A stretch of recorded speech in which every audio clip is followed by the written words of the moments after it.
check Facebook. I'm checking YouTube. Okay. Hey.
Announcement has been paid for by the New World Order. You are now listening to Lucha Outsiders Show, available on iTunes, SoundCloud, and anywhere you listen to podcasts.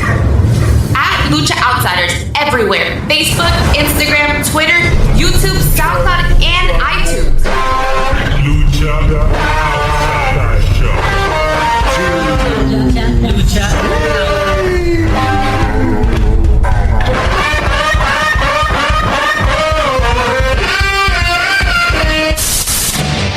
This is how it feels to fuck on cocaine. That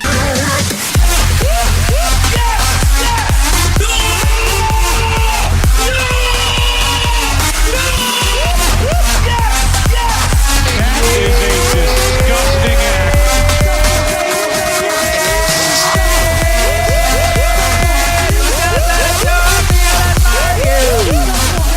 Have no fear. The sports entertainers are here. I am the heel, the seal, the deal, the villain, stay shown, the anti-hero of the IWC, your boy, Mr. Rated R, and our tag team partner.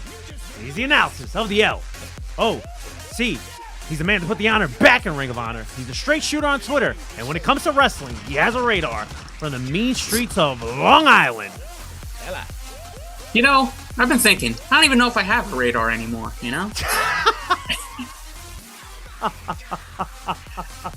just you know, just some random Sunday thoughts. Wow. However, here I am, live and in living color. Wow. Welcome. What a turn of events. I know. Maybe some breaking news on here. Okay. Maybe not the first piece of breaking news that I drop here. I know. Interessante. Okay, Leo, what are you doing? Come on. Nothing. Leo, what are you doing? Why? Leo, how come sometimes you act like this is your first rodeo? Because I get sloppy and I didn't have my headphones on, so I thought I had brought it all the way down, and yeah, that's on me. I got sloppy today. Sorry. Ryan, how are you, bro? Doing good, man. Doing good. You know, it's always some stuff to complain about, Right, but for the most part, you know, feeling pretty good. Spring is coming. Got some nice weather, hopefully, on the horizon here. It's a good time of the year. WrestleMania 2 weeks away. It's a good time. Good time. You mentioned spring. Right now, we're getting to the point where it's like during the day, it's getting like a little bit warm, but then at night and morning, it's brick as shit. It's like cold as fuck. Well, it's certainly brisk as hell right now. Outside, I let my dog out before. It's cold as hell. But yesterday was really nice, and maybe it'll warm up as the day goes on. Who knows? But hey, nice weather's coming, and nice weather puts me in a good mood, Mario. It really just does. Well, good to know. Leo, how are you, bro? I'm good. I'm all right here. Checking. We're actually live right now on Los Radio TV. We're also live on our YouTube channel. Just growing, making things happen. Make sure that people follow us, and having a good time. By the way, on camera, it says Macho Mario. Just saying. Okay. It does. Look at that. There you go. So Leo just mentioned Los Radio TV and YouTube. So this is something I'm going to start promoting heavy, 1,000%. All right. for those that are listening to us on the audio feed or watching us live on Facebook, please subscribe to the YouTube channel. We have not touched this platform since episode 94. Okay? 4 years ago. All right. So we're gonna start adding more stuff on there. We're really gonna try to make this the new initiative in 2023, our YouTube page. What's your thoughts, Ryan? I think it's great. I think YouTube is, YouTube's huge, man. We'll get a lot of views, hopefully, on all our videos. It could take the Lucha Outsiders to the next level. So, yeah, definitely subscribe. And everybody has access to YouTube, right? So it's like an easy way to watch the shows. Mm-hmm. So. Yeah. So and also too, if you miss it too live, you can still watch it. So yeah, I think our YouTube page is definitely going to be the new initiative for us. I'll probably end up doing a post on our YouTube page for our YouTube page later on today. But the new initiative in 2023 is promote the YouTube page 1,000%. All right, a lot of great shit has happened in the world of professional wrestling this week.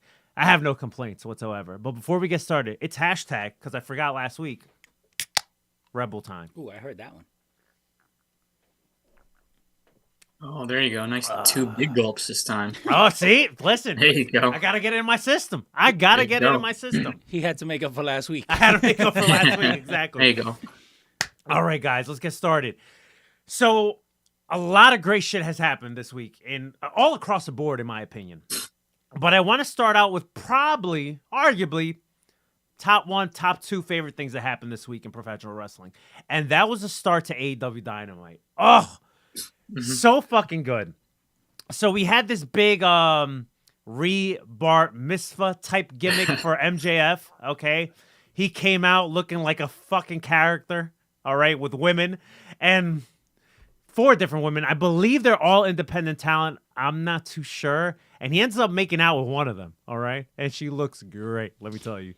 For him, yeah, he's getting over that breakup, man. Yeah, he's getting over that breakup really quick. It's a lot of shenanigans. It's like typical like MJF. WWE sports entertainment type stuff, all right?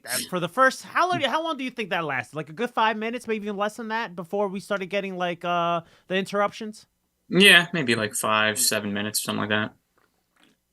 So I think I called it last week. I was like, it's got to be like Jungle Boy interrupting, right? And I hear Jungle Boy music. So I was like, okay, this is where we're going. It kind of made sense, right? At the time, they're promoting Jungle Boy. Like, he's going to go after a title.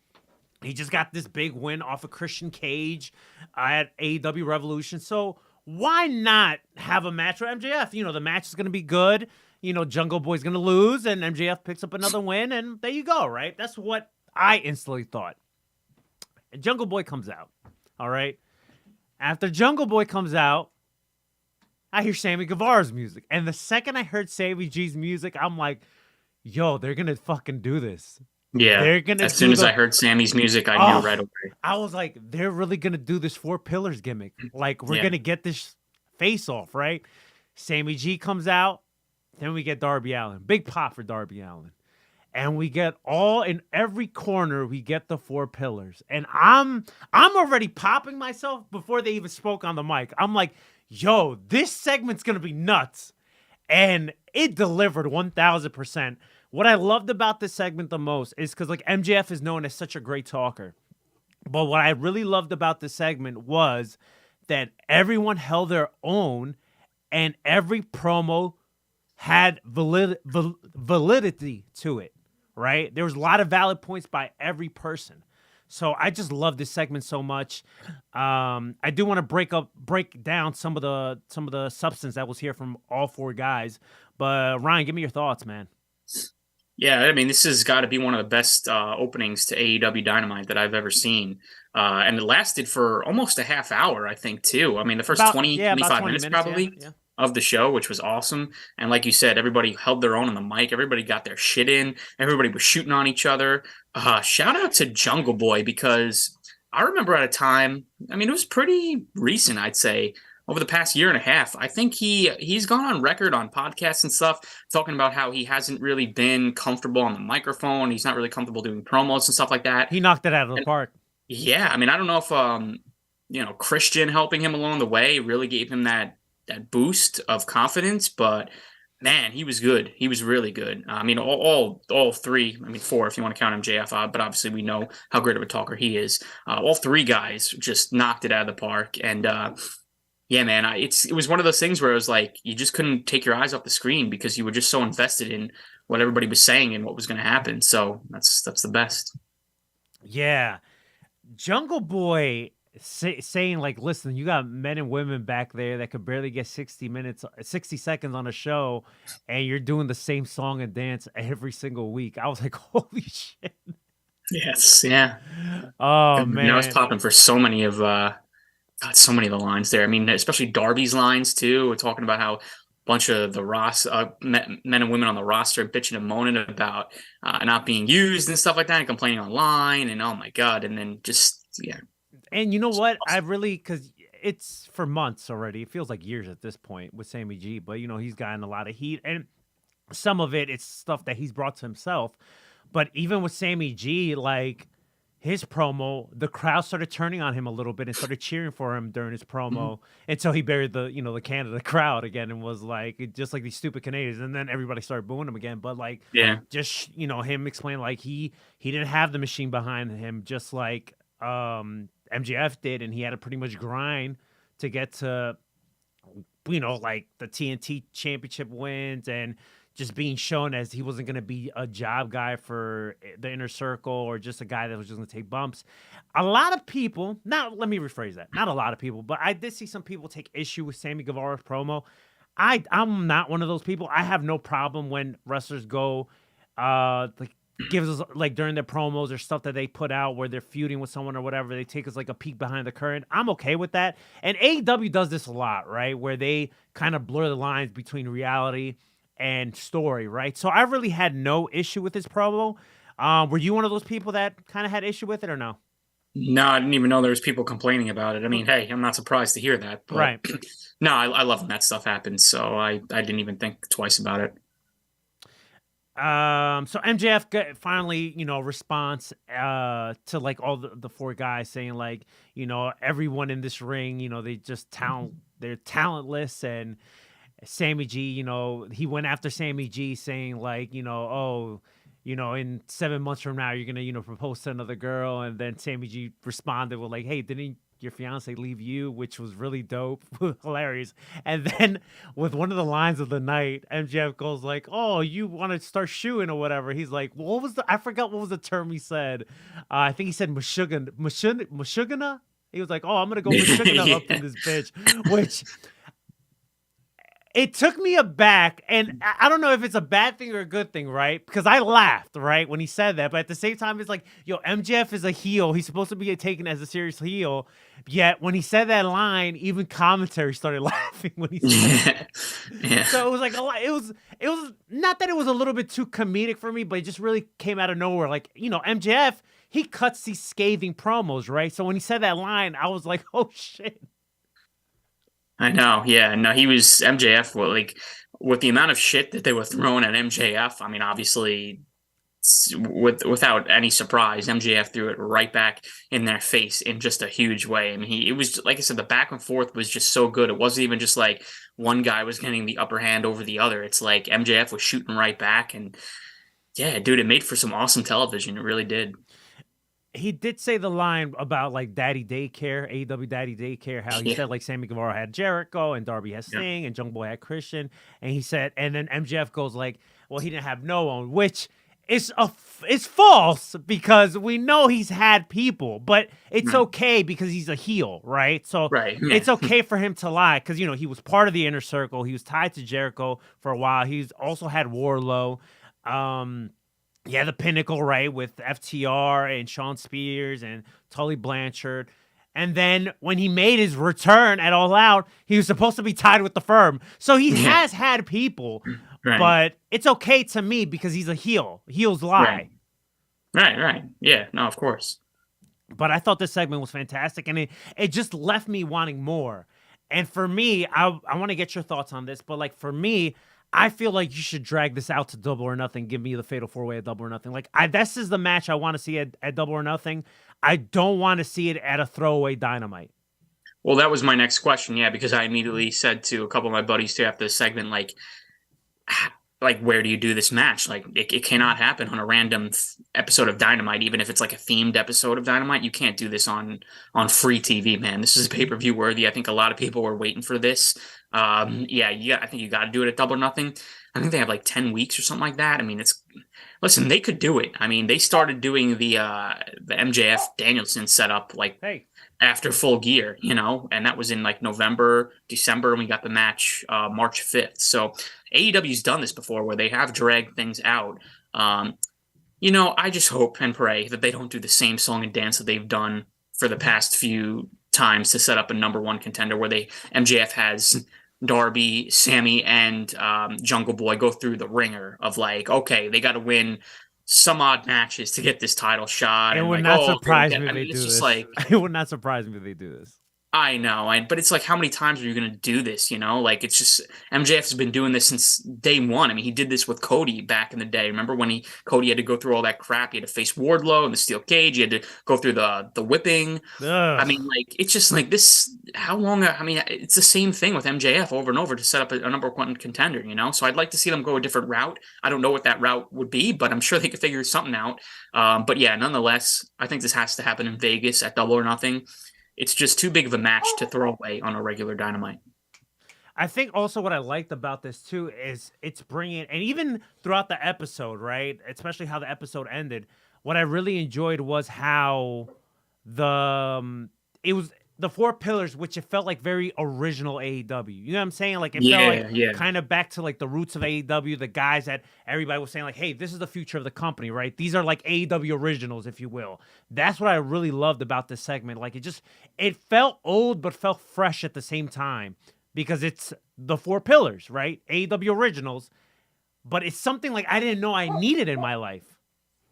Yeah, no, I know for sure. I mean, I think this is similar to like when the Shield, like when they were a thing and everybody wanted the Shield triple threat for the title. And we did get that at like one of like the B-level pay-per-views. I forget which one it was, but it wasn't really memorable. And everybody thought like one day that would be like a WrestleMania type like main event, like all three members of the Shield wrestling for the WWE title. Right. We just never got that. So I think, AEW has a chance here now to tell this story where it's like all four pillars going for the top prize in the company, the future basically of the company right here. And the present, really. I mean, how many times are we going to call them the future before, they've proven time and time again that they're the now. But, I mean, I don't know if Double or Nothing is AEW's biggest pay-per-view. I think there's like a debate, I think, of what's AEW's biggest pay-per-view. Is it All Out or is it Double or Nothing? Double or Nothing for me is like their SummerSlam.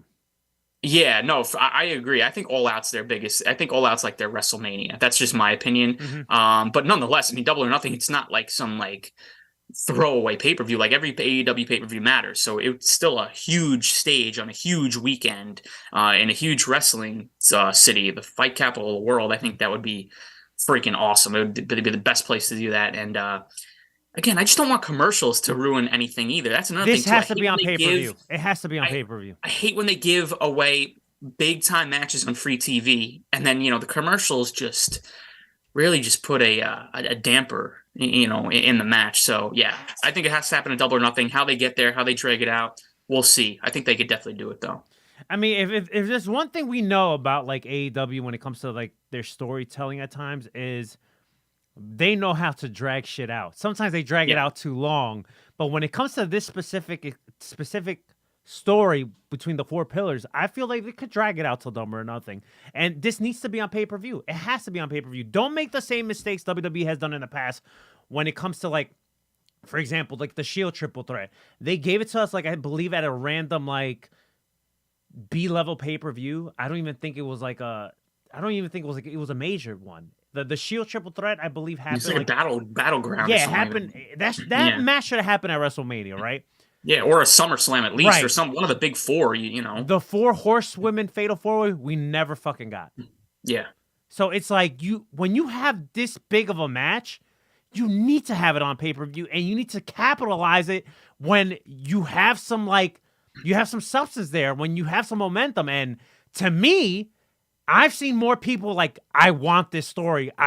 Finally, they're giving us something. I've seen more people say stuff like that than saying like, oh, you know what? This is a weak made event. Like there are some naysayers that do say that, but I feel like they got some momentum with this possible fatal 4-way. Yeah, no, for sure, man. I mean, and what are all? I mean, besides MJF, what are all three guys doing right now? Anyways, Sammy Guevara is, he's with the JAS, but he's not really doing much. Jungle Boy now is coming off a big win against Christian, nothing really to do. Darby Allin hasn't had anything to do in a while, so I think the time is now. This is the time to do it. MJF will probably retain. It doesn't even matter, though. I think everybody just wants to. Right, we get the main event at Double or Nothing. I believe Jungle Boy, Sammy G. Guys, so I'll repeat myself one more time. Not sure what happened there. Okay, so Jungle Boy, Sammy Guevara, and Darby Allin. I feel like even in defeat, just being part of this main event, hopefully at a pay-per-view like Double or Nothing, I think they will get elevated. Yeah, for sure. I mean, we said that with Jungle Boy, right? Like, if it was going to be a Jungle Boy versus MJF, one-on-one, obviously MJF, I mean, I would assume he's not going to drop the belt to Jungle Boy, but it doesn't matter. Just having Jungle Boy in that main event spot on a pay-per-view like that for the world title, it's going to elevate him. So, yeah, for sure. It doesn't matter who comes out victorious. I think it's all four guys are going to shine at the end of this. 1,000%. So last week, we were also talking about Powerhouse Hobbs, right? We were talking about how, we got some QT shenanigans that we were just like, what the hell? Well, we got this segment on Dynamite, and I gotta say, I loved it. I thought this segment was hilarious. They were playing kind of a TMZ-esque type thing with QTV. And they were throwing a lot of subliminals and shots, not only at Warlow, but there was a shot to Batista in there, ruthless aggression. I just loved all of this shit. I really enjoyed the segment, maybe because it was just ridiculous, but I didn't hate this at all. Yeah, so I'm actually going to maybe surprise you and everybody when I say that I feel like I'm coming around to QT Marshall a bit. I don't know. What a turn of events! I don't know if you were I know you're not on Twitter or anything, but I know you're in the loop of wrestling news, obviously. Right. So were you in tune with the whole QT versus Raj Guri of Wrestling Inc. stuff? Yes. That whole feud on Twitter. Yep.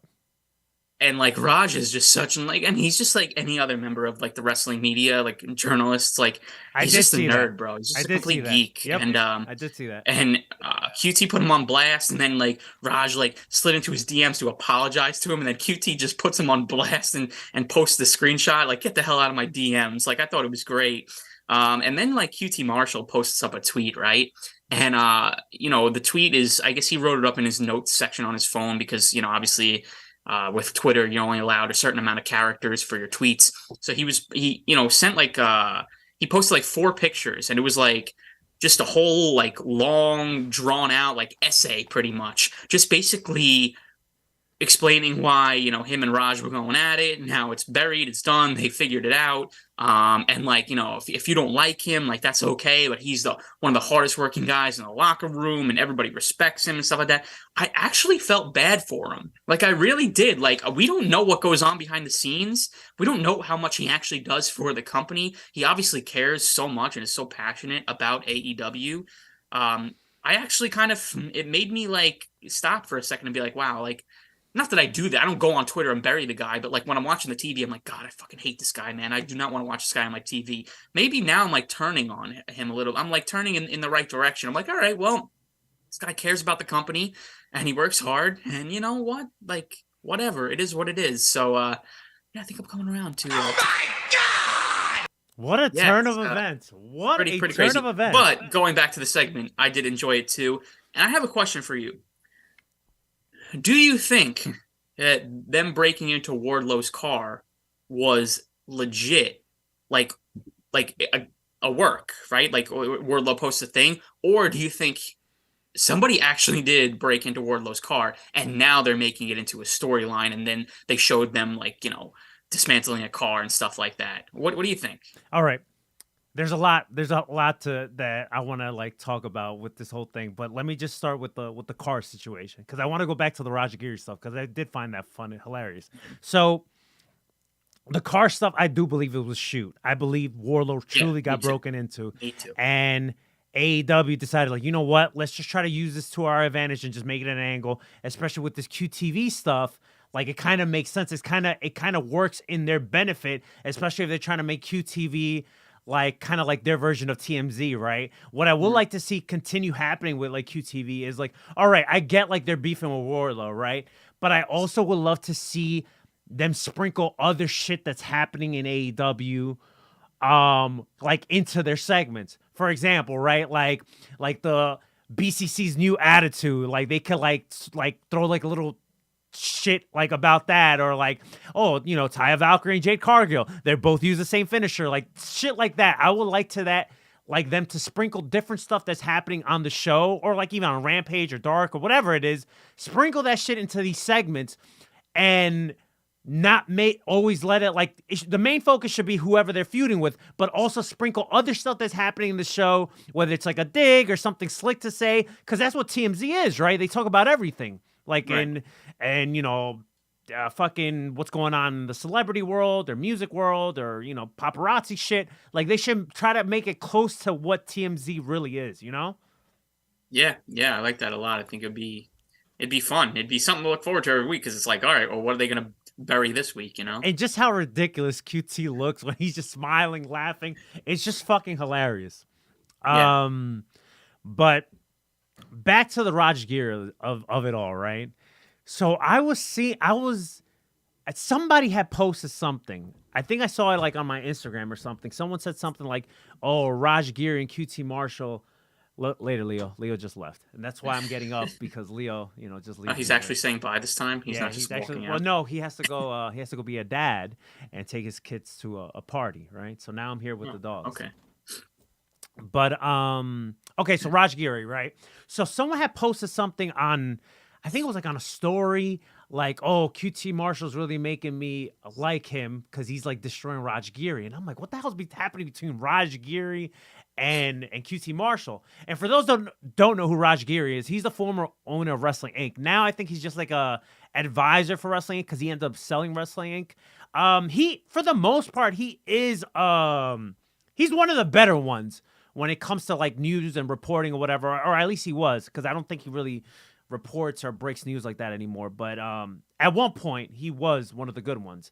But Raj Giri just came out of this looking like such a clown, man. And I like Raj Giri, but he just came out looking like such a, like QT Marshall destroyed him on Twitter. It was just so funny. And I don't know, to me, I get what you're saying on how like some people feel a certain way towards QT Marshall, right? And it's not on him. And I said this last week. I don't dislike QT Marshall. He just comes off on TV sometimes like such a like cornball, right? Yeah. Like, okay, let me put it this way. Like Austin Theory, right? Like on TV, he just comes off looking like such a like douche, right? With QT Marshall, is not much of a douche. He looks more like a cornball. Like, man, I can't take this guy seriously. Get out of here. Right. But I don't think he's like talentless. Like, he knows how to get heat. Clearly he's doing it on social media. And with this like segment, the QTV segment, I thought that might have been one of the best things he's ever done on AEW. Yeah, I mean, it's fair. I mean, he also, because I saw some people like post this when all this stuff was going on. You remember that Bunker House match that he had with the Bunkhouse Brawl? Yeah, and I thought that was pretty good. That was a good match. He's not a bad wrestler either. So, like, I think, that and maybe this is like the top things that he's done in AEW. Yeah, but I really enjoyed this segment. I'm like I said last week, I'm here to wait and see what happens between Powerhouse Hobbs and QT Marshall. But as of right now, I'm not disliking it. Yeah, hey, I'm here for it. We'll see where it goes. Let it play out, you know? Yeah, let it play out. Speaking of one of the names that we mentioned right now, and that's Jade Cargill, right? So we get this open challenge, and man, they definitely like work the viewer and the audience, right? Well, maybe not the audience too much, because this individual, I believe her name is Nicole Matthews, and I'm not mistaken. She's like a Canadian wrestler, so people in the audience are like well in tune on who she is. But she had no entrance. Like, She was already in the ring when Jade Cargill came out. Like, there was no big surprise, no nothing. Okay?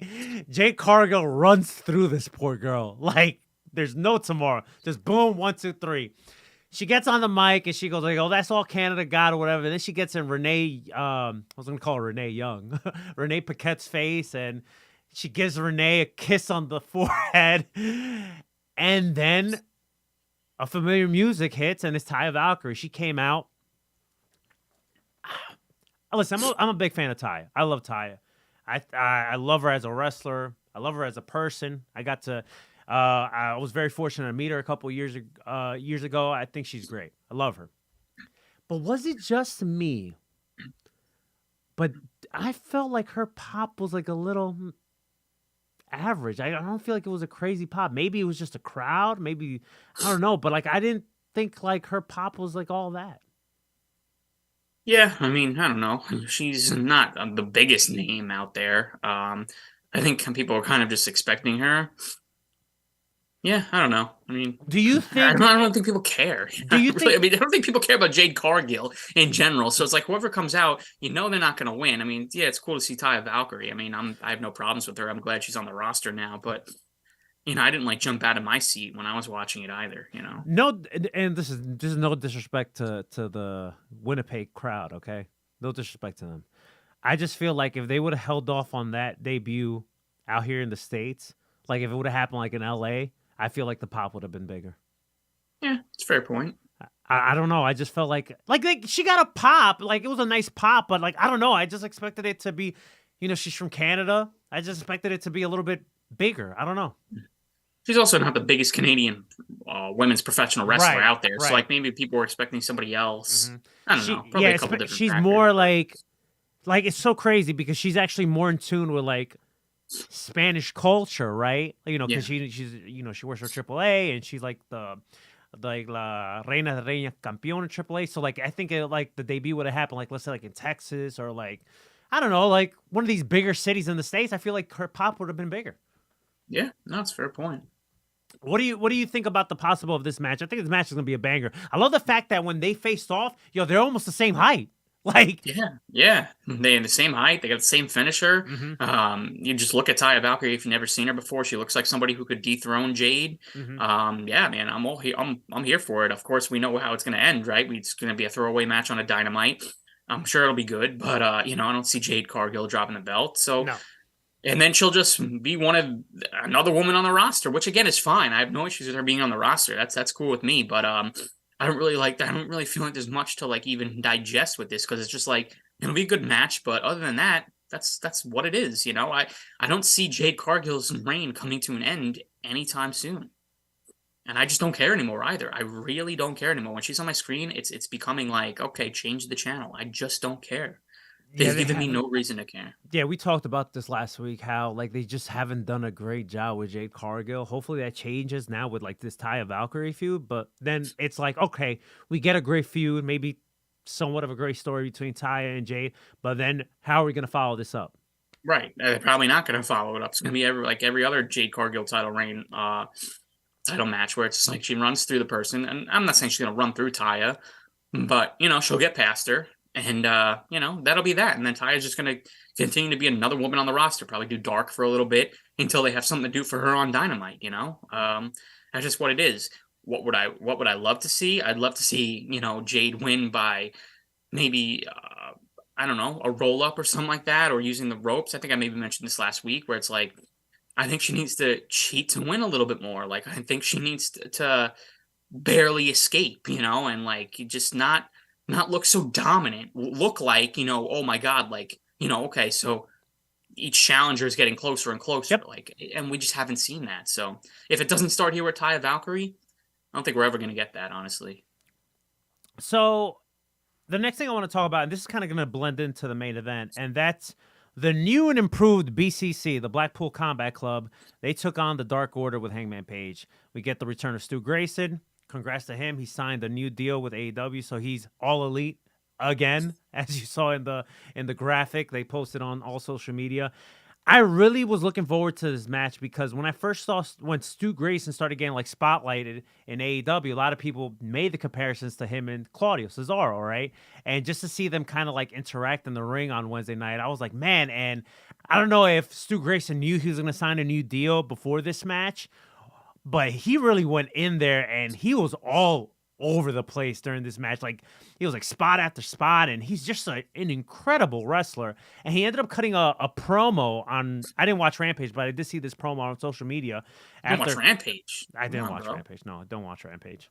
There's no reason for me to watch Rampage. I haven't watched Rampage in months. But I did see he cut a promo on Rampage. I saw it on social media, and man, it's like he feels so refreshed. And I don't know, maybe he's just like grateful that he's getting another shot with AEW, but he challenged Jon Moxley to a match on Dynamite next week, and yeah, man, Stu Grayson's back with the Dark Order, and hopefully this is maybe a sign of a new, more violent Dark Order now that Stu Grayson's involved, that he's back. But what was your thoughts on this match, the new attitude of the BCC, and the return of Stu Grayson? I don't know why they ever got rid of Stu Grayson, to be honest with you. I always thought he was a great talent, and I thought him and Evil Uno were great as a tag team. I know the tag division's all over the place right now. It's not even a tag division anymore. But they had so much potential in that division with all these other tag teams. I mean, they still do. I'm glad they re-signed him because he got a huge pop there in Canada, man. The crowd was super hot for him. He was awesome in that match. I mean, that match was just all over the place. So much nonstop action. I loved every minute of it. And yeah, man, he's back, and he looks like he's got a more of a pep in his step and more motivation this time around. And like I said, I don't know why they ever got rid of him. I think it was a visa issue, and then his contract was coming up, and they just didn't re-sign him. I think it was like a combination of both. I could be wrong. Nonetheless, he's back now, which I'm happy about. So, yeah, man, I'm looking forward to seeing more of this side of him and Evil Uno, and like you said, of the Dark Order in general. And I think Stu and Mox are going to kill it on Wednesday. I think that's going to be a great match. So, yeah, I'm happy to see that he's back and a little bit more motivated this time around. And speaking of pops, he got a tremendous pop. The crowd was super hot for him, so that was cool to see. Yeah, definitely, and he seems like a great guy. So. All right, let's blend this in with the main event because we're going to go back to this. The main event, we got a triple threat trios match. Mm-hmm. Can we say this like 10 times fast? I don't think I can. Anyway. Trios match. I want to say 3-0s. Okay, so we had the House of Black defending their trios championships against Jericho Appreciation Society with Jericho, Sammy G, Daniel Garcia, and then we got the Elite, Bucks, and Kenny Omega. The pop that Kenny Omega got, and Jericho also, were also just as big as a Stu Grayson pop, okay? Maybe even louder. Kenny Omega got like a hero's welcome, okay? That's how fun. You could tell in his face, too, how happy he was to be there back at his hometown. And also, I believe it was Tony Schiavone or maybe Excalibur that said this on commentary. They said that this is the biggest crowd that he's ever wrestled in his hometown. In his hometown. So I thought that was really cool. And you could tell in his face how happy he was. And he was just like, he normally doesn't do this. But I guess maybe because he was in his hometown, he was so happy. Like before he got in the ring, he actually went around the whole ring and just said, just giving everyone's all the fans high fives, which I thought was really, really cool. This match, it was all over the place, but it definitely delivered 1,000%. One thing I want to touch on real quick is Brody King. So he does his spot in the ring where he has like sometimes one or two opponents on like each post of the ring, and he does like this like kind of like this tribal like call where he's like, "Hoo, hoo, hoo."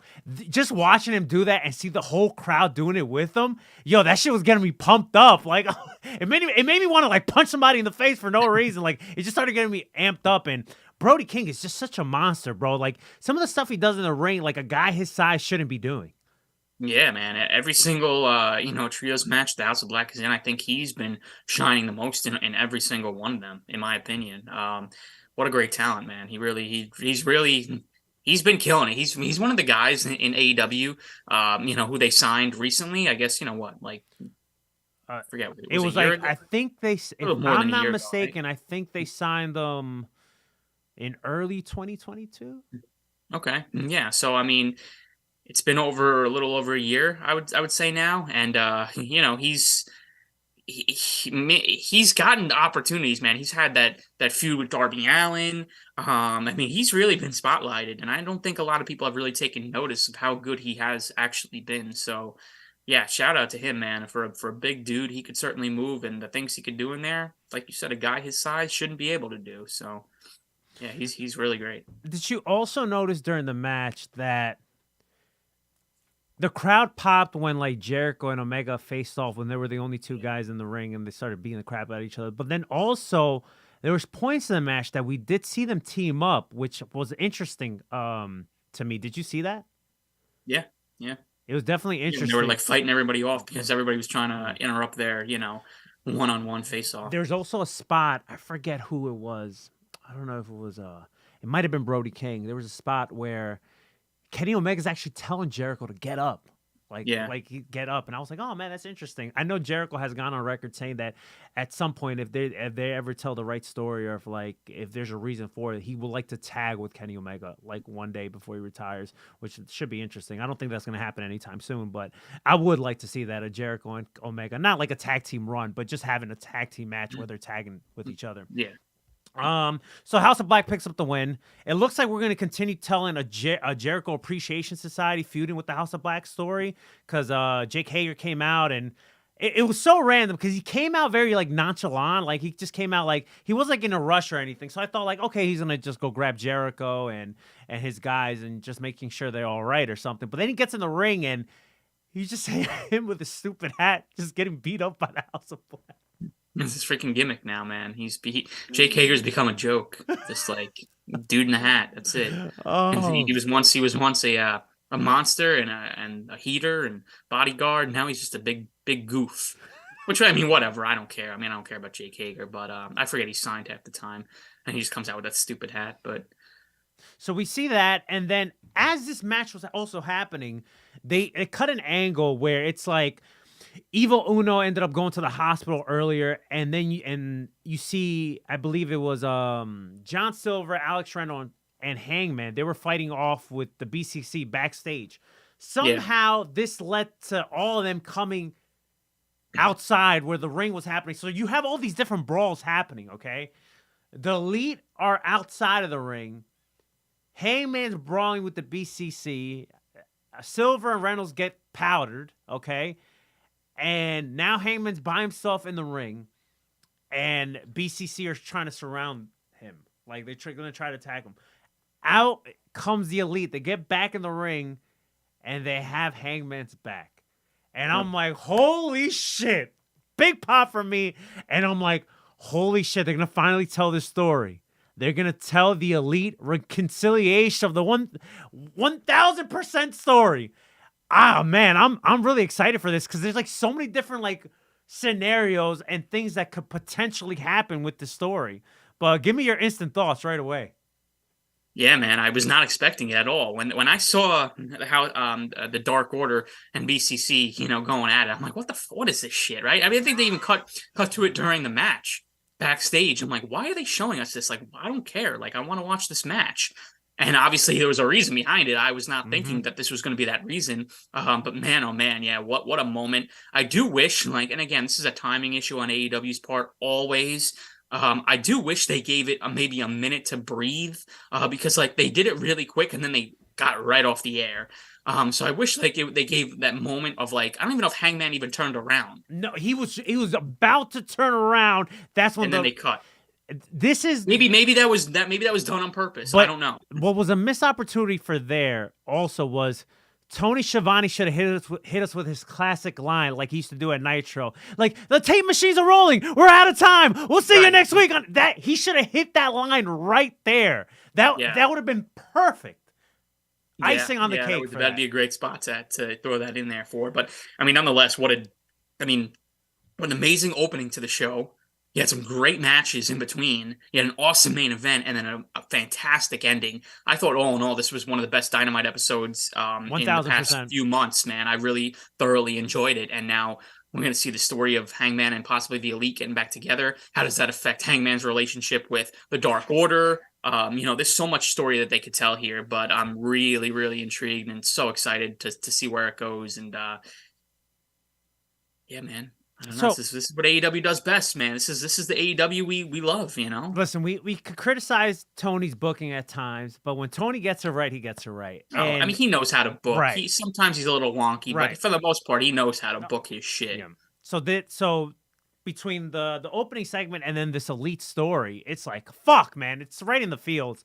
And there was a funny meme, and we're gonna get to this later, but we're going to talk about the Cody, Kevin Owens stuff, but that shot of Cody just watching the TV and he's just happy. Yeah. They somehow, I saw a meme where they grabbed like the picture of the Hangman and the Elite. I saw that. And I could just see Cody being the same way for that too. I know. Yeah. No, for real. Yeah. it just works out perfectly. Okay. So when it comes to this Elite BCC story, right? Clearly now the BCC are heels. All right. To me, they're clearly heels. They got this new attitude, new and improved. I strongly believe when Brian returns, he's going to fit right into that role. I think he's going to come back. Well, he might toy with the audience a little bit, like to say like, oh, I'm not going to mess with them, but he's going to be part of this, right? I truly feel that way. So it's like, how do we tell this story, right? So the reconciliation is going to happen at some point, right? I believe with the Bucks and Hangman, they're somewhat like squashed for the most part, right? But we also got to tell the reconciliation between Kenny Omega and Hangman. I feel like we're going to get that, right? I feel that at Double or Nothing, we're going to get an Anarchy in the Arena match between the Elite and the BCC, right? Yep. But I don't think it's just going to be 4-on-4. I truly feel like it's going to be 5-on-5. Now, hear me out. They're also telling this little low-key story, right, with Don Callis and Takeshita, okay? Where he's trying to, like recruit him into the Elite. I think Takeshita is going to turn on the Elite and join the BCC. Wow. That's going to leave an opening for who the Elite's going to get. Now, a lot of people are saying it's going to be Adam Cole, right? They're going to reconciliation with Adam Cole. I don't think it's going to be Adam Cole. I think it's going to be Kota Ibushi.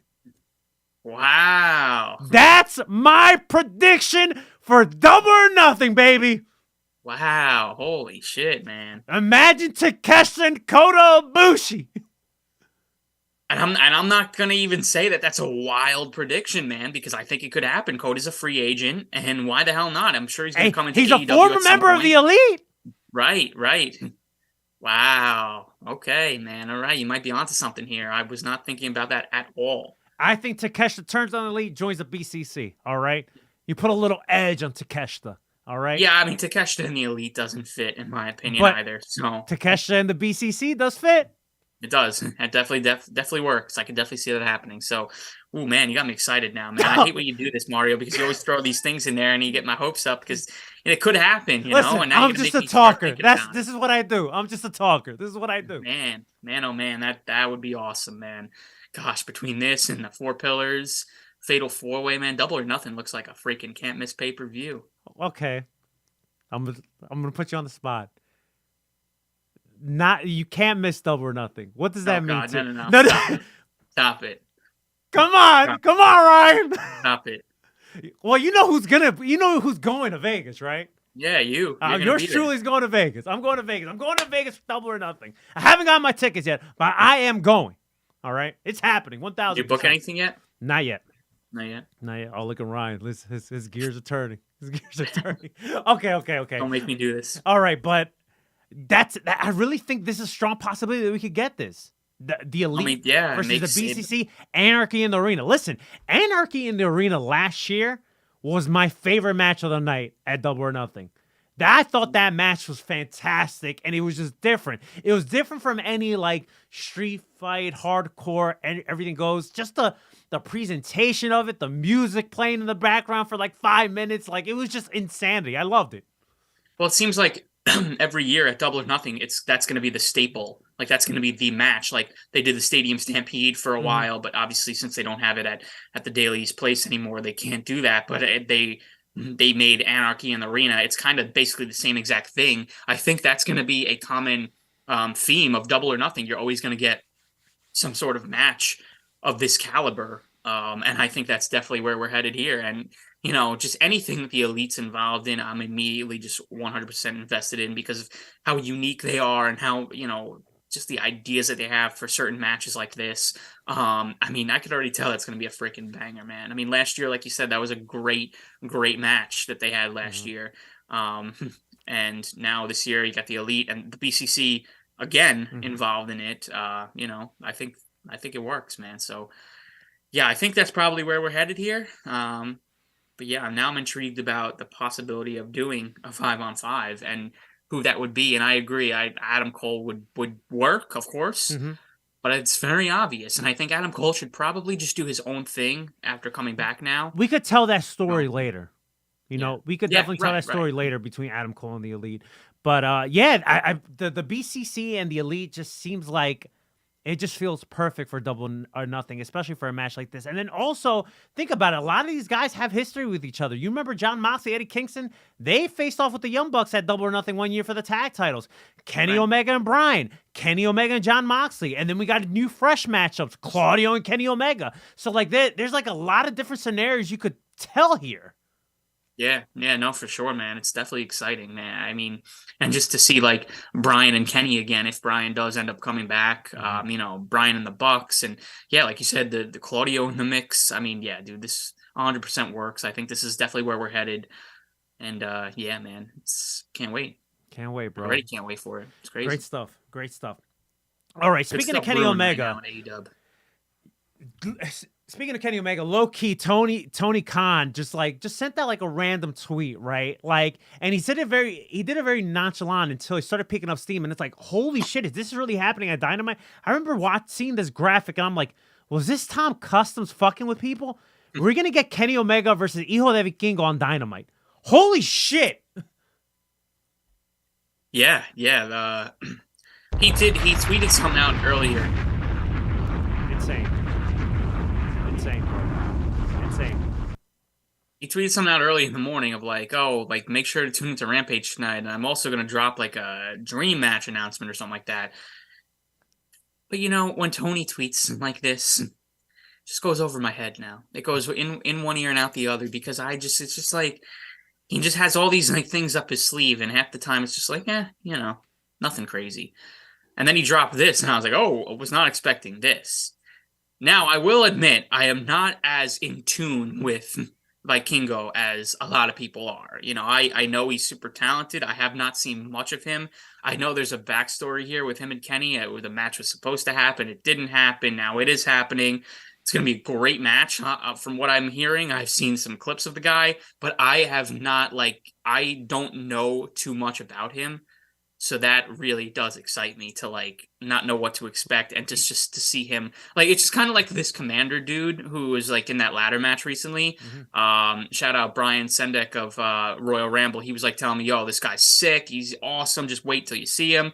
And I was just blown away by him. So I feel like the same thing's going to happen here. And a Kenny Omega one-on-one match, man, of this caliber. He's the best at this. So he really is. And you're not going to be disappointed with Hijo de Vikingo. I know what you like. I know the type of wrestler you like. You're not going to be disappointed with this guy. And also, I was very fortunate to meet him recently at a GCW show. He's a great guy, very humble.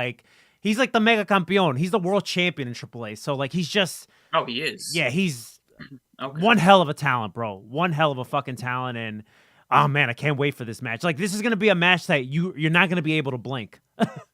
Yeah, no, he seems like he's he flies around that ring, and God, Kenny Omega, obviously we know he could do in there too. So yeah, dude, I'm really excited, man. Well, like I said, whenever we get a Kenny Omega match like this, a big time one-on-one, big match Kenny, we're in for a treat, and it really is a treat every single time we could get something like this. So I'm excited to see that, and that was one of the reasons why I was happy that the Elite dropped the trios titles.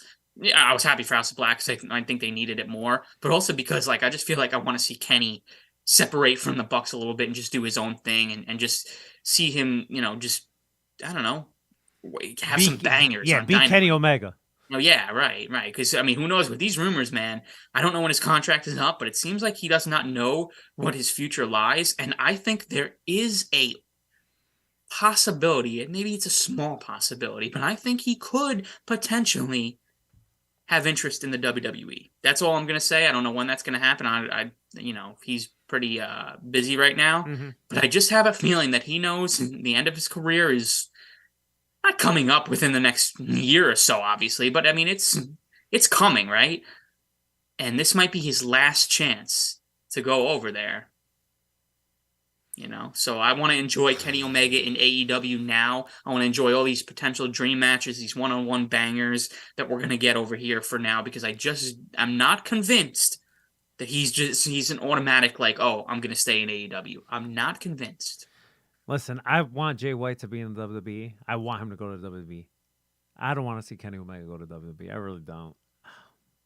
I said that a few years ago, but I think at this point, I think I am intrigued to see Kenny in WWE. And listen, if he does, obviously he's my guy. Like, I'm always going to support Kenny, and I'm not saying Kenny can't have good matches let me rephrase that. I'm saying that Kenny Omega's not going to have great matches in WWE, but listen, man, I just think so highly of Kenny Omega. It's like, if Kenny Omega goes to WWE, I want him to be world champion, right? Like, I want to see him gun for the world champion. And if you're going to give me anything less than that, then I'm just like, oh, come on, man. What are you doing to my guy? Of course, it depends on how he's booked, but I think with Triple H involved, I have a little bit more confidence. And it's just like basically the dream matches there. And to see him on a big stage like WrestleMania, like, I don't know, that definitely intrigues me. I can't lie. I can't, a few years ago, I was like, hell no, man. I don't want Kenny anywhere near WWE. I mean, I said that for years, for as long as I've been a Kenny Omega fan. But I think now my opinion's changing a little bit, just by seeing the way Cody Rhodes has been presented over there, and how high Triple H is on a guy like Kenny Omega, how long he's been waiting to get a guy like Kenny Omega. I feel like if he finally does secure him, he ain't gonna fuck it up. So it is intriguing, but going back to Kenny in AEW for now, let's enjoy him for what we have. I'm very excited for Wednesday. All right. Just one quick reminder, once again, before we continue talking. Subscribe to our YouTube channel. I'm going to be promoting this. I'm going to be like an infomercial for our YouTube channel. We revamped the YouTube again. We're going to start putting stuff on there. Leo's doing this whole Los Radio TV gimmick, and that has to do with our YouTube. So if you're not subscribed to our YouTube channel, we haven't done shit with this since episode 94, but we're back, baby. We're going to put stuff on there. So yes, subscribe to our YouTube channel. You can watch us there live, like you are doing right now on Facebook, or you can watch us on demand. So you can see our beautiful faces on YouTube, okay? One last thing on AEW. Forbidden Door 2 got announced officially Sunday, June 25th, and it's going to be live in Toronto, all right? So, first of all, we knew it was coming, right? That Forbidden 2 was going to happen, right? We knew it was happening. I'm happy that they officially made the announcement, but I'm also happy that it's in Toronto, because that means I'm not going, okay? Yeah. More money in my pocket to save. Shout outs to Iridium for Rest Friends, right? In our group chat, she goes like, really? Toronto? AEW fears Chicago. I'm like, listen, if you thought that Forbidden Door was going to be Chicago, you get one of these. 1,000%. Congratulations. It was not going to be Chicago again. But yes, Forbidden Door is announced. It's official. And I'm excited, man. I'm excited for Forbidden Door.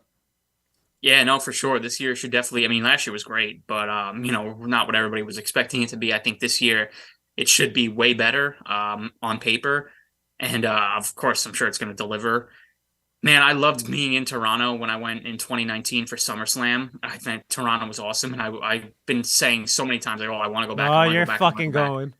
No, but I can't. I don't think I could do this. I don't know, man. I'm trying my best here to, save money and not do every single wrestling Trying your trip. best with some of the news that you broke to me before we have recorded. We're going to get to that, but try your best. No, but you deserve it, Ryan. You deserve it. You deserve to have fun. Why not? Thank you. But, at some point, I'm getting older. I gotta chill with my money a bit. I can't, I'm doing Mania, probably do All Out. I can't do everything anymore, I can't do Forbidden Door and SummerSlam and I Rumble and I can't do all of them anymore. I really got to pick and choose. Well, listen, I know you're not doing SummerSlam because I'm gonna be at Detroit. I ain't doing SummerSlam. I ain't doing Forbidden Door. So okay, but I will say this though, and I think I said this to you privately also, like earlier this week. Like, I'm legit because I also think the same way you do, right? At some point in my life, I know I'm not going to be able to do a lot of these shows, right? Because like right now, I balance everything. Like when it comes to me being an adult and taking care of my bills and paying this off and doing that, like I take care of that first.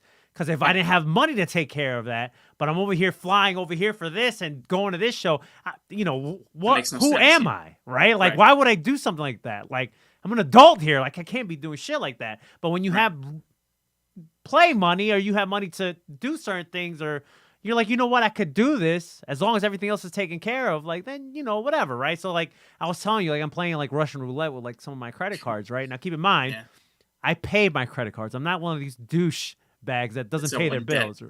I'm not in debt. Like, I pay my shit off, but I'm booking for one credit card. I'm booking my Cancun stuff for this destination wedding. I got to go to July, and I'm flying here for this, and I'm looking for Vegas stuff for Double or Nothing weekend, and this and that, and then All Out is happening. Like, just so much shit. I'm flying here. I'm driving over there. But I know at some point in my life, I'm not gonna be able to do all this. And it's not like I do it all. I just pick and choose what I want to do. I've said that too, Mario, and every single year these events come around, I'm like, oh, I could do this. I could do this. So I keep saying at one point it's going to stop for me too, but I don't think so at this point. I think if I really wanted to, I probably could, but I am stopping myself. I'm taking myself out of the equation just because, like I said, I just don't need to go to every single thing. I'm grateful I'm going to WrestleMania weekend again. It's my 7th WrestleMania weekend. I love this weekend so much. I always want to make sure I do WrestleMania because that to me, I don't know, the event's just, it's always special. It's always a special weekend. And then All Out's very convenient. I got buddies there, friends there that let me me with them, just like you do too. Yeah. So we got the hookups in Chicago. Mm-hmm. So, that's an easy trip to do. It's not like, not having to pay for a place to stay. It's very convenient. It's very enticing. But, going to Toronto where you got to get a flight, a hotel, and a ticket, and it's just like a whole production for one show. It's like, I'm good. I'm gonna watch it on pay-per-view. You know what? That might be something that we should like for Forbidden Door. Maybe we could do like a gathering, if you will. Maybe we could do something like that. Yeah, that would be cool. It's in the summer, we don't got to worry about nothing. Right. Maybe I can,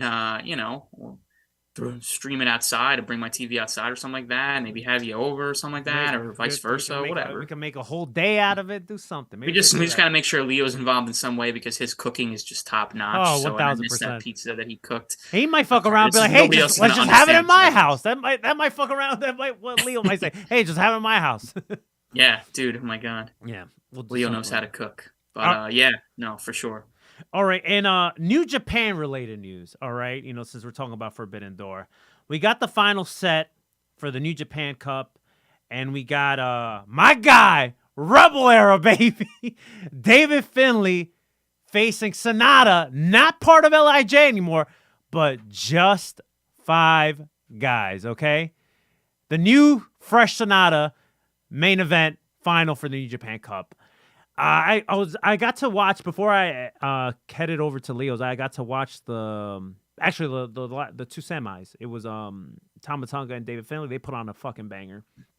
And I was telling you guys and you this last week how like they're telling this story between ELP and David Finlay where ELP can't really like trust him.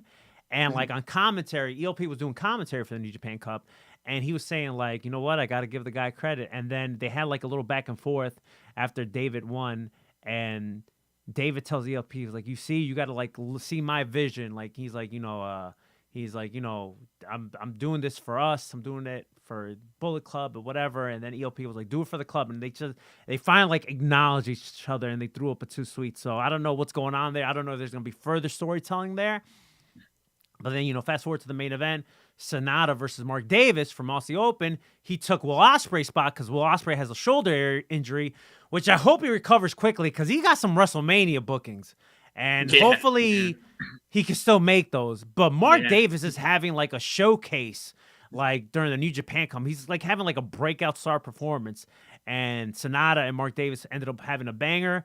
And, this new fresh Sonata picks up the win. So now we got Sonata and David Finlay in the main event for the New Japan Cup. Who do you got here, bro? What do you think? for as much New Japan as I've followed recently, I'm gonna probably go with Sonata. Wow. Yeah, I don't know. I mean, I know they're pushing David Finlay pretty hard, but I think Mhm. they've already pushed him hard enough to make it to the finals of the New Japan Right, Cup. I right. just think, having him win and then losing to Okada. I mean, I don't know. Sonata's done this a bunch of times where he's lost to Okada and he's come out on top. I just feel like that's probably the more realistic match on paper. But again, I really haven't watched much New Japan, dude. I didn't even know Sonata split from Lij until you just told me, like 10 minutes before we started the show. I had no idea. I didn't even see it on online or anything like that. I just really haven't been up to date with New Japan stuff. I mean, there's really nothing going on really that's really that interesting. The only reason why I still have like New Japan World is to just see, like, basically follow what Sasha Banks is doing, just to see. I think she's going to have a match at that Sakura Genesis show that the winner of the New Japan Cup is going to face Okada at. So basically, like, I'll watch the big shows if there's some big matches like that, but I ain't following the New Japan Cup like I once did, and probably not the G1 this year either, to be honest. It's just too much to keep up with. And the thing is too, is like when it comes to New Japan, and the reason I even put it on, because I knew it was happening. I was getting ready to come out here, so I was like, let me catch the last 2 matches. But like, I just been kind of like reading results. I will most likely I'll probably watch the final, and that's Tuesday early morning. I'll probably end up watching that. Some of the bigger shows, I'll be like, you know what, I could do it. But like, especially with, like, the New Japan Cup and like the G1 and the Best of Super Juniors. Listen, man, I'm getting old, bro. I can't. I know, bro. 3 days in a row, waking up at 4:30 something in the morning. It's like, man. So like, if I'm hearing like rave reviews about this match, I'll probably go back and watch it on demand. That's a good thing, right? You can always go back and watch it. But I'm not like really like trying to watch the whole tournament or whatever, because it's a killer, man. I can't be doing it. Listen, a couple years ago, no problem. I would do it. I would stay up. Dude, I used to do it like crazy. Dude, I used to freaking like. I used to keep tallies just to, like, for my own personal sake, just to follow it. Be like, all right, this guy won this match. This guy's in the lead here. I used to be like a complete nerd with this shit, bro. Like G1, like, oh my God, even the Best of the Super Juniors, I'd be like, all right, like, Ricochet's got a certain amount of points. Will Ospreay, like, I was like all in on it. But yeah, now we're getting older, bro. I ain't waking up early to watch these shows, and having to go back and watch them too, even if I didn't have to wake up for it. Right. Like, you watch it later on the day. It just, like, I wanted to watch others. I don't want to be watching this shit every freaking day. I got other stuff to do. So it's so hard to keep up with it. And unless you're in Japan, it's so hard to keep up with it out here in the States. So, yeah, I mean, it's a lot. I'll always love New Japan, but it's not really, I used to be heavily involved in it, 2016 to, like, 2019. Great memories. But ever since the pandemic, and they're coming back from ever since AEW, it was right. And then AEW, and it's just like, yeah, it's just like, it's really hard to keep up with. Nah, it is. It really is. But I'll definitely watch the New Japan Cup, the final on Tuesday. I'm looking forward to that. You also got like Hiromu versus Leo Rush for the junior title. So there's a couple of matches on there that I'm interested in. So we'll see how that goes. And then also, I'm actually, after you kind of sold me on Sonata now, because now I'm thinking like, yo, maybe a fresh new Sonata. Why not? And also, David Finlay beat Tama Tonga. So there's already a story there for him being the next challenger for the Never Openweight Championship. So, you know what? You kind of sold me on Sonata. I was leaning towards David Finlay, but now you kind of sold me on Sonata. I think that might be it. And Sonata and Okada always put on bangers anyway. Yeah, it just seems like, I mean, again, from me not following them much, it doesn't seem like Okada's dropping the belt, okay? And, I just feel like Sonata's a guy that he could just run through again, because he's done it plenty of times. You run through David Finlay, it's like, all right, then where does he go from that? Right. He's already getting a title opportunity. I think you got to make him come close. He's in the finals and he loses. Like, tell the story we've told with like Jay White in the past, like, where he gets close and, just doesn't quite make it there. And then eventually he'll get a title shot, I would assume. It seems like he's the guy that they're pushing hard right now, but not yet, not right off the bat, man. I mean, strap the rocket to him, but, pull that rocket back. Slow build. Yeah. Slow build. All right. In, I guess, New Japan related news also, we got Great Muta. He's going to be the next inductee to the Hall of Fame. Well deserved, and I'm interested, man. I'm interested to see the speech he's gonna say. His English is it's okay. It's okay English, but still, Great Muta, he's a fucking legend. Fucking New Japan, All Japan, Pro Wrestling Noah, WCW. Like, the guy's been everywhere. So, well deserved.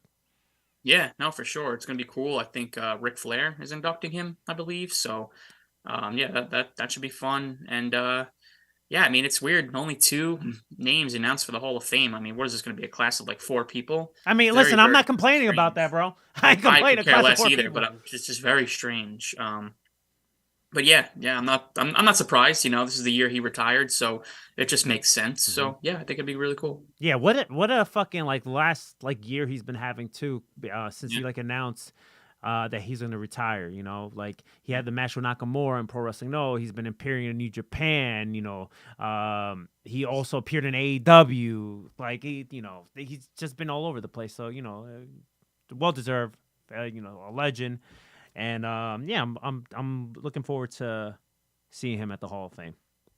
All right, we talked about Austin Theory last week on how he verbally got assassinated by John Cena last week on Raw, right? But this past week on Raw, he pretty much got assassinated and destroyed, right? To get a new entrance. Because I don't know if you noticed, but he got a new entrance where they kind of do like this 360 type gimmick, and he does this. It's a really cool entrance, you know? And this is saying a lot because I'm not like the biggest Austin Theory fan, but I think it's something. I think it makes him look like, okay, we're pushing this guy. Like, we have faith in this guy, and I liked it. I liked the entrance. I thought it was cool. Yeah, no, it's definitely different, man. Anytime they can present somebody in a different way like that, I mean, and especially with the cameras that they have and things like that. I mean, WWE's production is just top notch all the time. So, yeah, whenever they do something cool like this, it immediately makes that guy feel like a bigger deal. So I agree 100%. And especially if you're trying to make this guy feel like a big deal, especially going up against John Cena, doing little things like this will definitely help, present him in a big way. So yeah, I thought it was really cool. Dominic Rey Mysterio. We got a segment on SmackDown where Rey Mysterio confronts his son. And the crowd was eating this all up, man. Mm-hmm. The crowd was loving every fucking moment of this. Where Rey Mysterio pretty much just says that he's an ungrateful brat. And, if he wasn't his son, he would, beat the shit out of him. And even the crowd was like, beat his ass, beat his ass. I just love this segment so much. I'm really interested to see how they're going to pull this trigger where Rey Mysterio finally gives in. And he's like, fine, we'll have the match. Like, does it happen at the Hall of Fame? Does it happen SmackDown before the Hall of Fame? Because that's one thing they could do too. Like, everybody's talking about like, yo, hope Dominic doesn't ruin the Hall of Fame ceremony or anything like that. But SmackDown and the Hall of Fame is happening in the same place and the same night, so they could do a segment before the Hall of Fame where he finally accepts the match or whatever, and the Judgment Day gets kicked out of the arena. Like, they could do something like that too. Right, like he could be fearful of Dominic crashing the Hall of Fame and ruining the night. So he says, you know what? I'll agree to the match as long as you get the hell out of here. I could definitely see that happening too. So they could do that, and then he could even sell it like in the Hall of Fame where he saying his thank yous or whatever. He can make like I love my son Dominic. He's a great performer, whatever. But tomorrow night at WrestleMania or whatever, I'm gonna show you that you don't disrespect. Like, he could go on, like he could sell the match within the speech too, like where you could blur reality and fiction. You know what I'm saying? Yeah, no, for sure.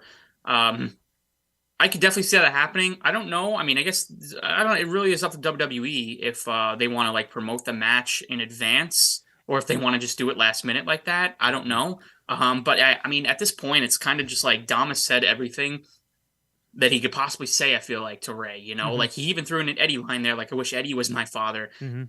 And if that didn't make Ray go nuts and accept the match, then what more can this kid possibly say to get Ray to agree to the match? If you want to go dark, he like attacks his mom or sister. Like, I don't know. Jeez, I mean, Rhea just like I will bet, like say, like do something, like agree to that. Maybe Rhea does something to them. That's what I mean. Yeah, God, I mean, I don't know. But yeah, I mean, I'm interested to see too what finally gets Ray to accept. But I think this has been really good so far. Dominic's gotten a lot better on the microphone. I feel like he's gotten a little bit more comfortable in there, as awkward as it must be for him to completely bury his dad every single week like this. I'm looking forward to seeing that eventual match. And Yeah, it would just be another great addition to this already stacked lineup that we got, for Mania this year. So, yeah, we'll see what happens next week. And then if it doesn't happen next week on a Raw or a SmackDown, I think the possibility of doing it to SmackDown the night of the Hall of Fame is definitely a realistic possibility. Speaking of Rhea Ripley, I really enjoyed the Rhea and Charlotte segment this past week too. How they were just brawling outside the ring and just a little back and forth they had. I really enjoyed it. I think I'm not one of those people. I'm looking forward to this match, but there has been some people that have been like, really Charlotte and Rhea. I think the segment sold the match even more. They needed to do something more. I mean, they haven't really done anything yet, and especially with the rumors of this match being the main event of night one, I think they definitely needed to ramp it up a little bit. And they did just that. So, I just hope, man. I could hope, but I think it's going to happen anyways. But where everybody's just so pissed that Sammy and KO with Usos are in the main event that they're just going to shit all over this Charlotte and Rhea match. I hope not. And hijack it. And I hope not either, because it kills Rhea's moment. And you know what? Can we just stop being spoiled for a minute? I mean, you didn't get what you wanted. You still got the match that you wanted. It's just not going on last. To me, this stuff doesn't even matter anymore. I just hope there's no beach balls and stupid CM Punk chants and stuff like that. I just hope people can just shut the hell up and just watch the match and just enjoy it for what it is and give Rhea a good moment if she ends up winning. And I don't know. I'm worried about that, but yeah, I think they needed to do something here. The brawl was pretty good. Let's see how they follow it up now. Yeah. The main event segment for SmackDown. Well, let's rewind back. They opened up the show with Cody Rhodes coming out, right? And Cody Rhodes looking like $1 million like he always does. Crowd is behind him, super over. He said that the famous line that he always does, he should just trademark this. So what do you guys want to talk about? He needs to trademark that line at this point, because he says it in every promo to a point that other wrestlers even say it. Roman Reigns said it to him a couple of weeks ago. Ricky Starks over in AEW, he said it during the press scrub. So it's a common thing. That's already connected with Cody Rhodes. So he might as well just trademark it. Why not? Fuck it. But he started up talking about hey, listen, I want to talk, but I don't want to talk alone. He brings out Kevin Owens, right? And then Kevin Owens comes out and goes listen, Cody, I appreciate what you're doing, whatever. He's like, no, we need to bring someone else out. Sammy comes out, and kind of what you said, right? We talked about it last week. Cody Rhodes is going to be the guy that brings these two together, because he's just involved in the story now as much as Kevin Owens and Sami Zayn is. Cody Rhodes has fit like a fucking glove into this whole story. So they have this back and forth, and Sammy goes listen, I know you're pissed off at me. We both done bad stuff to each other. I just don't see how this is any different. And he goes listen, if you really hate me as much or whatever, we don't even have to be friends. We could just take down the bloodline together, right? And Kevin Owens tells Cody listen, are we done here? I appreciate what you're trying to do, but there's nothing to say here. He's just I know. You already said it a million times, Sammy. You don't need a friend. You just want to take down the bloodline together. And he walks away. You cut to this backstage where Kevin Owens is about to leave, and then Sammy, it was right in the field. You could tell Sammy was emotional talking to Kevin Owens, saying listen, I love you, man. You're my brother. You are my friend. We're always gonna be friends. And Kevin Owens doesn't say anything. He just kind of he looks at him twice, and then he gets in his car and he drives away. Mm-hmm. Fast forward to the main event segment. We get this face-off between Jay and Sammy. This was fantastic, bro, because Jay tells him straight up, what was I supposed to do? I never trusted you. I never liked you. You're not my brother. You're not family. You're just a fake-ass oos. I've been telling you this all the time. And he's just telling him all this shit. And Sammy goes no, I loved your family. I love you. You are my brother. He's telling him, I love you, but I have to do something. And I think you're more upset with the fact that I pulled the trigger on Roman and you never did. I just couldn't take his abuse anymore. Which Sammy's right. Sammy is right 1,000%. He's telling Jay he still loves him. That is his brother. But he just had to do what he had to do then. And you could tell Jay's facials changed when Sammy was telling him that, because he knows the truth. He knows the truth. Everything Sammy said was the truth. And then Jay just couldn't take it anymore, and he attacked them. They start brawling. And even the brawl, too. Like, those first couple of seconds between Jay and Sammy brawling, it didn't seem like they were fighting each other because they hated each other. It seemed more like a sibling fight, like when you fight with your brother. Until Jimmy got in, and then they both started attacking Sammy, and then Kevin Owens makes a big save, right? He makes the save for Sammy, and then we get this fucking face-off between Sammy and Kevin Owens. And Sammy thinks like Kevin Owens is about to attack him, but no, he just gives him a hug. Yo, I must have watched that clip I don't know how many times already. The pop from the audience. Yo, everybody lost their fucking minds. You know what that, like the pop from the audience reminds me of? You know that clip of a lot of like sports teams use it, and even like wrestling has done it too. Like these people that make like these memes and like these like these viral clips where it's like they're like it's like a packed brawl and they're watching something happening, and then when it actually happens, like the whole brawl, the bar pops. Yeah. Like someone should take that clip and post it like on that TV of the bar. Yeah. Because that's what it felt like. Yo, everyone lost their minds over a hug. That's how you know, like you have your audience invested in something when the whole arena reacts that way. Listen, we've been saying it every week, and I'm gonna say it again. The Usos, the Bloodline as a whole, Sammy, Kevin Owens, and Cody are telling the best story in wrestling.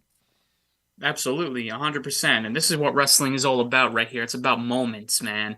And this was a moment that we've all been waiting for, and it did not disappoint. It was worth the wait. And I'm glad the crowd, I believe in Kansas City, gave that moment. That was a great crowd. That whole night, that crowd was amazing. They did that moment justice, man, because that pop was so awesome. And what a freaking moment. And then I even saw somebody on Twitter to point this out. And it's just like every little detail matters in this. It's like when Kevin is walking towards Sammy's backing up. Because he doesn't know if KO is going to attack him or whatnot. Mm-hmm. I mean, just the little things like that. I mean, Jesus Christ, man, this is just unbelievable. And I wonder if there's anybody out there that wishes and still hopes that we were going to get Sami Zayn versus Roman Reigns at WrestleMania. Bro, this is where it's at right now. This is the story. This is what I've been telling everybody about on the show and even like, off air. We're telling everybody the story here is between Sammy and the Usos. Mm-hmm. It's not Sammy and Roman Reigns. Sammy and Roman, we got the match. It was great. I'm glad we got what we got, but that was not the WrestleMania main event that we needed to get. Them taking down the Usos for the tag titles is just going to be awesome, man. That match is going to be so good. The moment's going to be so good. And Kevin Owens and Sami Zayn being the tag team champions, after all they've been through, after their history, after what they've been through just in this story alone with the bloodline, you tell me you don't want to see that? I could make the argument that I'd rather see that more than Sammy take down Roman. I'm not so sure about that, but I could probably make an argument for that because that's just as big of a moment in my eyes. So, yeah, I mean, the story was tremendous, and that was a perfect way to close SmackDown. Oh, I mean, amazing. Just awesome. And then just seeing Cody's, like, reaction while he's watching it on TV was, like another little nugget where it's like, oh, how dope is this? Like, even Cody's choked up watching this, like, right in the fields. Yeah. But you just mentioned something about, like, the Roman and Sammy stuff. Listen, and the thing is, like, Roman is still involved in the story, too. He just hasn't been part of it physically, right? Because, like, they're still bringing up Roman's name, obviously, in this past week's back and forth between Jay and Sammy, saying, like, you wanted me to be like you, taking all of Roman's abuse. Like, I'm not going to do that. Also, back to the Roman and Sammy stuff, this is the way I compare it to, and we're going to compare it to music here. The main story was always Jay and Sammy, the Usos, right? That was the album single. Roman and Sammy was more of a B-side album cut, right? Where you had to get to that so we could get back to the main story, all right? Which there's still essence of Roman involvement, but the main story has always been Sammy and Jay. What I've been saying, man. That's exactly what I've been saying. That from the start, that was it. That was the start of it. And now it's going to... don't know if it's going to end with it, but it's going to culminate at WrestleMania with Sammy taking down Jay. I truly And then believe maybe we're that going to makes get Jay, right. Jay and Roman's the next layer to that, and it's just like this. I'm glad. I'm so glad WWE didn't, like they do in the past, where it's like, oh, they changed the main event, WrestleMania 30. They put Daniel Bryan in there. Oh, the Kofi Mania thing blew up, and they made that happen. I'm glad they put their foot down here and didn't take this Sammy stuff and rearrange all the plans, because I'm not saying it wouldn't have worked, but it just wouldn't have been the correct path to take, I think, in my opinion. I think this was 100% the way to go here. And, man, I mean, I'm just as excited for this as I am Cody and Roman. It's just as big of a match in my eyes. So It really is. I'm really glad we're getting what we're getting. It really is, bro. This whole story is the best. This is the best whole story in all of wrestling. All right, and there's no argument. Okay, and listen, I'm really excited for WrestleMania. I'm excited for these specific stories that we're getting, specifically the Bloodline related stories with Cody and Roman, and obviously the Usos and Kevin Owens and Sami Zayn. It's just, man, those two matches right there could be, who's to say, those matches could be added to our list, bro. Which our list already is looking pretty healthy. We didn't even mention either the Gunther and Sheamus and Drew McIntyre Triple threat for the IC title is official too. I mean, dude, this WrestleMania card, I've been saying it for a while. This WrestleMania card looks awesome. Yeah, looks so awesome on paper. Yeah. Is it going to deliver? Well, that's a different story. I'm sure it will, but I mean, you got to make sure of that first. But on paper, this is the best booked WrestleMania card we've seen in years, in my opinion, in years. It's just literally so many great matches that I'm so looking forward to. Yeah, I mean, that match can easily make the list too, All right, so we're about to wrap up here, but let me, because you broke some news to me before the show started. So when we're talking about the topics of WrestleMania, do you want to share to the audience what else you're going to be doing WrestleMania weekend? Okay. Yeah, so I got the wrestling itch lately. I need to scratch that itch, When you got an itch, you really you got to scratch it, It's got to happen, right? Mm-hmm. So I think, I don't even know if I mentioned it last week on the show, if I was going to go to Ring of Honor. We talked off air, but I can't remember if it was actually on the actual show, but I will be in attendance for Ring of Honor Supercard of Honor. Yes! Okay, there you go. Ring of Honor. The man that put the honor back in Ring of Honor. I think it's only right. I buried it. I put the honor back into it. And now I got to support it. Supercard. So, yeah, I'm looking forward to it. And it should be fun. I don't really, care too much about the Ring of Honor product. But, that could make it more fun. I'm going into it not really caring too much and just having a great time. So I'm looking forward to it. Now, keep in mind the key words Ryan just said, because this is a trend right here. He said, I don't really care about the Ring of Honor product. Remember those key words right there? I really don't care. Now keep going. Remember that. So I hope Tony can make some of these matches official, because I know there's rumors floating around, but please make it official, all right? And secondly, I will also be in attendance for NXT Stand and Deliver. No!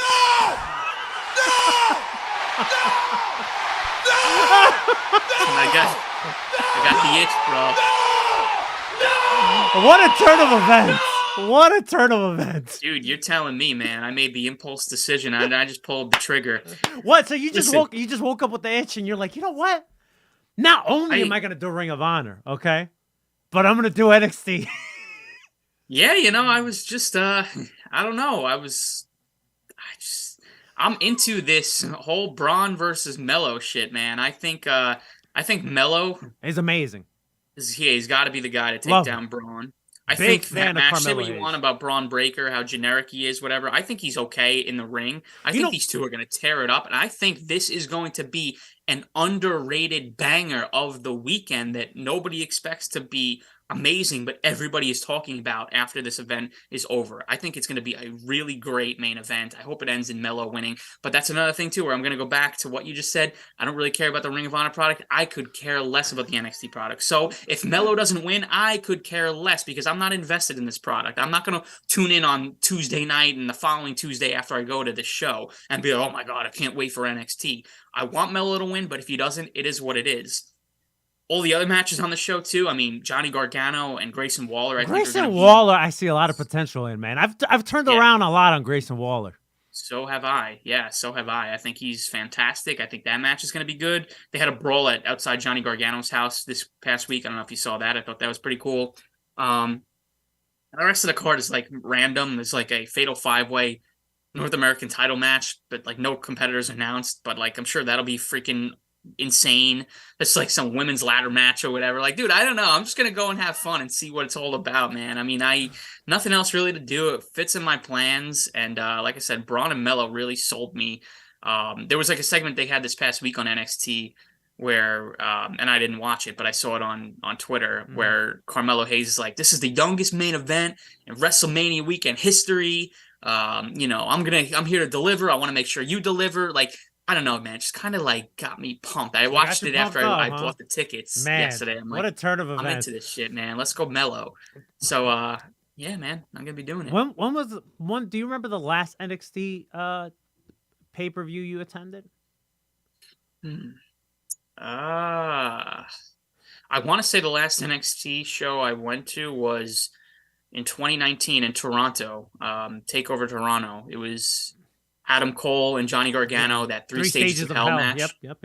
Because then that was in 2019, and then AEW started a couple months after that, and that was when NXT like turned around. They didn't really travel as much. They didn't do takeovers outside like that. And then 2020 happened and stuff like that. So yeah, I think that was the last NXT show I was at.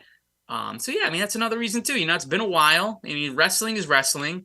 I'm sure the show is going to be fun. I mean, I'm sure it's going to be great. So. Well, I hope we'll so. See. I know the Ring of Honor show is going to be great. And yeah. Listen, I don't watch NXT. I could care less about the brand, but same here. The show might deliver. All right, stand and deliver. It might deliver. It might deliver, and like I said, that main event is to me is what sold me. So well, listen, I'm looking forward. I'm looking forward to the following episode, Mania Weekend, where we cover your whole WrestleMania experience and to see if you're going to give a yay or nay specifically to the NXT show. Yeah, maybe I'll show up here and, I'll be rocking some NXT shirt and I'll come on the air, NXT, or you might just come on here and be like, listen, guys, I got to give myself one of these. Congratulations. It might be either or. It might be either or. Could be, yeah. I don't know. We'll see. It should be interesting. All right. One last thing. On Friday night, GCW ran the Melrose Ballroom in Queens, all right here in New York City. The worst venue, but yeah, but the venue's fucking tiny. But anyways, it was a really, really good show, and the main event was Masha Slamovich versus Nick Gage for the GCW World Title, and Masha captured the GCW World Championship, and she's the first woman to hold the GCW World Championship. Masha Slamovich, if you guys don't know who she is, she is all over the place. She's collecting titles in all these different promotions. She signed with Impact Wrestling, and now she's the world champion in GCW. So I definitely wanted to give her a congrats, and listen, look out for her. She's a amazing talent. Yeah, so I've heard and so I've seen. I haven't really, it's kind of just like Vikingo. I'm not really all that familiar. I know she was in Impact for a short period of time. Heard a lot about her, and I saw she became the GCW World Champ, which, to me, that's, I don't know. It's not me being biased against women's wrestlers or anything like that. It's always weird though when a woman becomes a world champion. I know Tessa Blanchard did it, and I was okay with it at the time. It's still weird to me in a way, but I mean, kudos to her, and it seems like everybody enjoys it. So, yeah, I mean, it's cool stuff. I did not expect Nick Gage to drop that belt right away, though. I will admit. But yeah, I guess we'll see where it goes. I didn't expect it either, but then when there were some reports saying hey, she was going to have her parents in the audience because she lives in New York. So she was going to have her parents in the audience, and I'm like, Nick Cage, I don't know what he's plans on doing next, but he doesn't really wrestle often anymore, and clearly, due to injury and stuff like that. So it's he already got his win over Moxley already, right? Like, what else does he really have to do, especially if he's hitting like a part-time role where he's only going to wrestle here and there? He doesn't really need to be GCW World Champion, you know? Like, he could just be promoted at a GCW show just to do his entrance and talk to the live crowd, and there you go. You get your Nick Gage fix. So, like, he doesn't necessarily need to be the world champion. Yeah, no, it's a good point. I mean, I haven't really kept up. I just keep up with GCW on like social media and stuff like that. I haven't watched a show in quite some time, but yeah, it seems like he's kind of more of an attraction now at this point. He'll come in here and there when he's needed. Probably not going to wrestle on every show. So yeah, I guess it's a good decision. I guess we'll see where it goes. And yeah, I mean, it's only going to elevate her to the highest level. So good for her. Yeah, that's it. We covered a lot. A lot of great stuff is happening in the world of professional wrestling, and Ryan's going to NXT. What a turn of events. Yeah, dude, I woke up this morning. I'm like, wow, it wasn't a dream. I actually did buy NXT tickets. You know, I still have my tickets. I just looked at them the other day. I still have my tickets from the Mania and Takeover that never happened. I still have them. Oh, yeah. I still have them. What the fuck? I probably have them somewhere, too. I never forget that, man. I'll always hold on to those. It's so cool. The tickets that just never were used. Crazy, bro. What a fucking time. All right, we're done. Ryan, give me your plugs, man. All right, at LuchaOutsiders on Twitter, and I'm going to be plugging the YouTube a lot on there, so yes. Subscribe on YouTube as well. All right, you can follow me at Rated R since 87, but make sure you follow us at LuchaOutsiders everywhere, Instagram, Facebook, and Twitter. If you miss anything or everything on today's episode, make sure you download and subscribe to the podcast version of this show, iTunes, SoundCloud.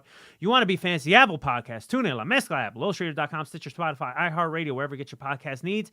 And like Ryan said, subscribe to our YouTube channel. We're revamping it. We're going to be doing our live shows on there, and who knows, maybe we'll pick up vlogging or something, or maybe we'll throw that shit on there too. Who knows? Yeah, hey, the sky's the limit for the content, so who knows? We haven't done anything with our YouTube channel since episode 94, so just give us some time, people. We'll start adding more shit on there, and yeah, so that's the main focus. That's the 2023 initiative, okay? So for the old man Leo that's not here for our Double Ryan Radar, I'm yours truly, Mr. Rated R. Till next time, keep Rated R and stay too sweet.